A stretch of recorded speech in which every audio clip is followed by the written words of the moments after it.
মটি গাহৰি নাই বনাই থৈ দিয়া আছে এনেকৈ দিওঁ মই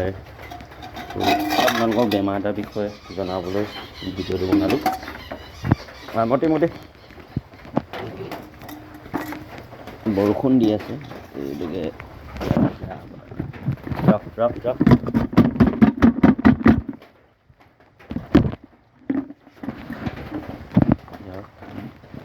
ইয়াতে শহু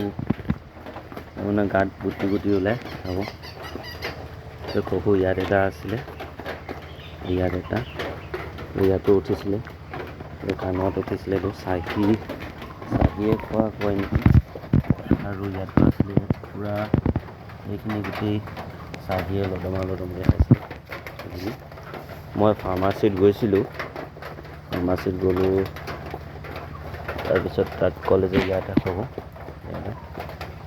স্পেয়াৰ পায় আৰু ইনজেকশ্যন পায় বুলি ক'লে চাহিয়ে খোৱা বুলি মই এতিয়া গৰমত ইয়াক ঘুলি ল'বলৈ দিলোঁ বোকাত ঘুলি ল'ব দিয়াৰ পাছত এইখিনি লাহে কমি গ'ল তো আপোনালোকেও যদি এনেকুৱা হৈছে আপোনালোকৰ গাহৰি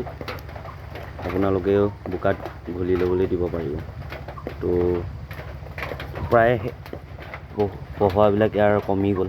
বোকাত ঘুলি লোৱাৰ পিছত এইটো চাহিয়ে খোৱা কয় নেকি বালি চাহি না ৰঙা চাহিটো নহয় ৰঙা চাহিটো খাই আছে ৰঙা চাহিটোৱে এইটো পঢ়োৱাটো নুঠায়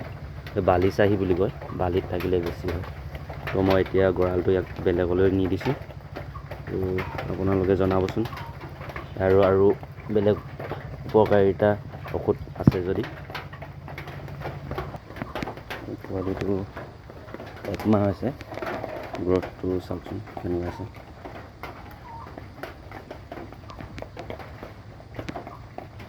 গঁৰালটো মই ইয়াতে থৈছোঁ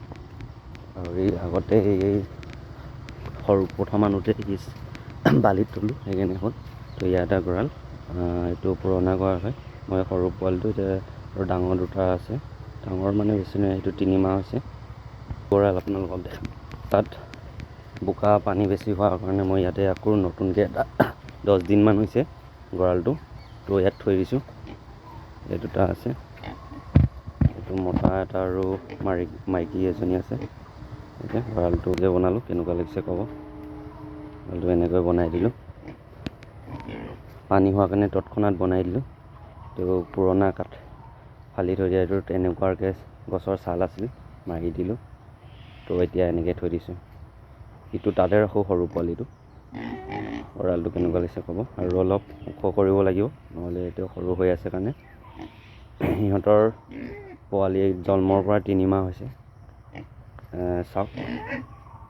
সিহঁতৰ গ্ৰথটো কচু এই ভুচি ভাত এনেকুৱাই খুৱাই থাকোঁ আৰু শুকান মাছৰ পেটু এইবিলাক দিওঁ বনাওঁতে গ্ৰথটো কেনেকুৱা আছে ক'ব আপোনালোকে